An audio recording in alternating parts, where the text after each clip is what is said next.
So what do you think is the prime principle that takes you out of focus? Anybody want to raise their hand? Give me that answer. What is the prime principle that you think takes you out of focus with the things that are being presented to you at school?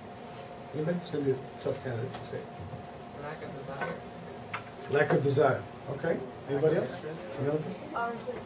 Distraction. Okay, what kind of distractions? Distractions we talked about with Mother. Friends. Friends distraction. Okay. Anybody else? Lack of interest. Lack of interest. That's a big one. Lack of interest. Okay. Anybody else? Besides to do a race but you don't think it's important. It doesn't really apply to your life, whatever you're doing. Doesn't apply to your life.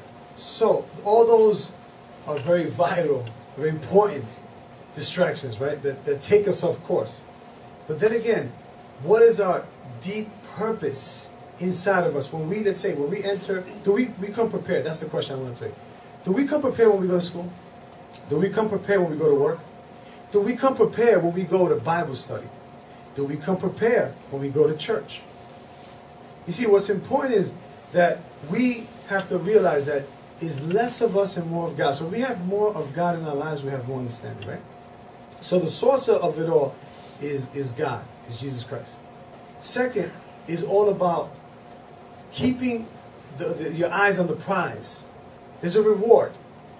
When someone is talking to you, right, and they're saying something that is important to you, and you listen to that person, and you apply what that person is teaching you, then it's going to go a long ways in your life, in your development. Because you're now processing that information, that advice that person is giving you, and then you're using it for the betterment of yourself and others. So that's very important. So we have to go back to concentration. We have to go back to what we want out of life. You know, you have to say to yourself, I was talking to somebody a couple of days ago, and I was saying, do you know what you want from your life? And the person was like, I don't know. I don't know. And they had no idea of what they wanted to achieve in their lives. And it's very important that we have a goal. We have to set a mark, set a goal. I want to achieve this in my life. It's going to take me 2 years, 4 years, 5 years, whatever the case may be. But then in order for us to do that now, we have to now take the information that we're learning and apply it to our lives and stay focused and not lose the mark, the goal. Amen? I want to share something with you. What was very important. I got my brother Victor's back here, right? Victor, worked in my company, and I own a company, a digital signage company, and Victor used to give me a lot of advice. He said, "Listen, man, you gotta listen to what I gotta tell you." And he goes, "Are you listening to me?" First we used to pray. I'm like, "Yeah, brother, I'm listening to you."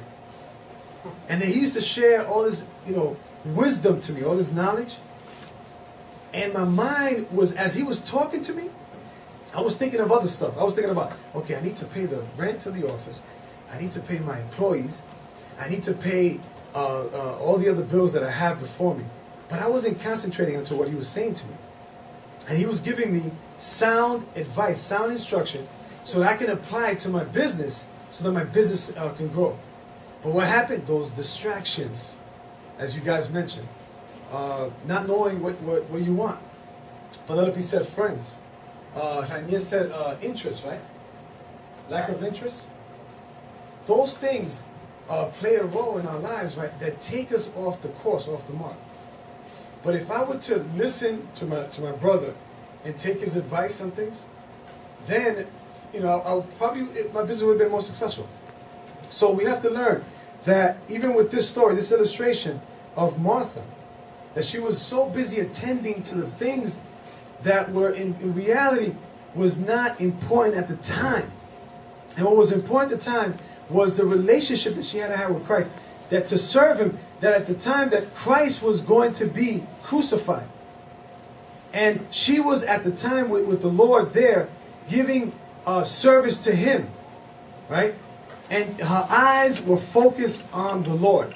And a lot of times we lose focus so easily. We get distracted with so many things out there that takes us off the course. And it's an unfortunate thing. So we have to really understand that if we do not listen to the things that are being taught to us, we're going to fail. That's all it is. Now, obviously, if someone comes up to you and gives you something that is not positive, that is going to, give you some negative advice, obviously you're not going to take that negativity. You're going to take positive, constructive advice, right? In order for you to develop your walk with God.